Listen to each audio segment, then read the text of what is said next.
কে আগে যাবে, কে আগে ফার্স্ট হবে? যা, তুই আগে এসে ও ফার্স্ট হয়ে গেল। এই কিউট দুটো বাচ্চাকে দেখছো? এই দুটো বাচ্চা আমাদের বাড়িতে কদিন থেকে বেশ যাতায়াত শুরু করেছে, কিন্তু দুঃখের বিষয় হলো এদের মা মারা গেছে। তো দুধ বোধহয় ওরা খেতে পারেনি, সেই জন্য ভাবলাম যে ওদেরকে একটুখানি আমি দুধ খাওয়াই। ঠাকুর পুজোর জন্য মা দুধটা এনেছিল। ঠাকুর পুজোর কাজে তো অল্প হলেও চলে যায়, বাকি দুধটা আমি বাচ্চাগুলোর জন্য নিয়ে এসেছি। আর দেখো ওরা কত খুশি হয়েছে। এটা বোধহয় গরম ছিল একটু, আমি ঠান্ডা করেছিলাম, বাট তবু আমাদের তো হাত পা চোখ নাক মুখ সব রয়েছে, আমরা নিজেদের খাবার মানে নিজেরা উপার্জন করতেও সক্ষম, তাও আমরা মা ছাড়া অন্ধ।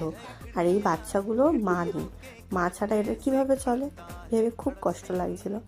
তোমরাও না এরকম বাচ্চাদেরকে একটু খাইও, ওরাও